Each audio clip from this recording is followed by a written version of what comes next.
So my name is Sue Jane Taylor.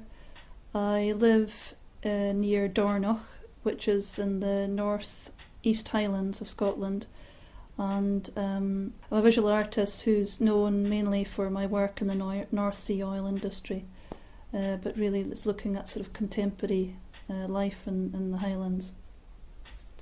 The oil industry has been part of my life since sort of childhood, because I was brought up on the Black Isle. And during the 70s, the oil boom hit the north, and there was two major oil construction yards which flanked the Black Isle. Nig, which you'll see on your journey when you go on the ferry boat, and then Ardasir on the other side in Vernesha. And at peak times there was about 5,000 men each who worked in these yards. So the whole area, economically, socially, the social impact was changed, and so I've sort of experienced that. And then as a young art student in Aberdeen as well, at Grey School of Art, also, indirectly was affected by the oil, because that's the oil capital of Europe, and you saw the oilies around the town. And as a young graduate, I was commissioned with other graduates to go offshore on a supply vessel. Sterling Shipping Company commissioned this, one of 12 artists. That's back in 1984, and I was so sort of in awe of this journey on this cargo vessel out to the North Sea for a week, on a tossed and turned on a small boat, that it really sort of affected me and kind of opened up a completely different world to me, and a world that I wanted to sort of get back into and explore more. And also I'm sort of interested in sort of the social aspect of how it affects people, and how it affects, oil is so, we're living in the age of oil, so that's important too, isn't it, to have an artist to record such an important industry.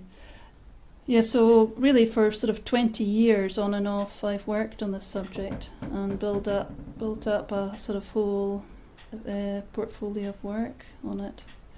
And then of course the Piper Alpha, I was on that platform a year before the disaster, and met some of the men who perished in the disaster, so that also rocked my whole sort of life too, because I was an artist who was commissioned to create the Piper Alpha Memorial. So in a way that's what I'm sort of known for as well, which was 20 years ago last year. What was so settling for me in 2005, Talisman Energy invited me back to Piper B platform as part of a sponsorship for my book and exhibition, and that was like a sort of reconciliation and facing everything, because I saw the buoy market of where Piper Alpha was, only 600 metres away from the new platform. Extremely shocking to see that, but also it was also resolved lots of things in my personal mind, and it helped me a lot to settle things down and resolve lots of issues. Yeah. What's also interesting is that I see living as part of living in the Highlands. It's part of reality of what's happening also.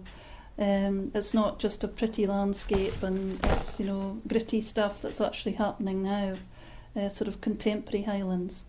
And then there's also the renewable energy aspect of it as well. And I was fortunate to be asked by Talisman Energy to follow their pilot scheme off the coast of Caithness, the Beatrice field, which is the world's first deep water offshore wind turbines. So I've been following that since 2006. But sort of just talking about maybe living in the Highlands too, it's our own choice to come back to live here, partly because I wanted to have my children to have that freedom and to grow up in a space which is, it's changing now, but there's a kind of stigma of artists living in rural environments rather than living in urban environments where they see that things happen and in urban areas and in rural areas it's more the sort of Sunday painters or whatever. It's a sort of attitude thing that Britain has in a way, and also maybe living in the north and not living in the south where people think it's perhaps more serious as well. But I think as time's going on, there's much more high profile to artists who live in the north now, as you'll see.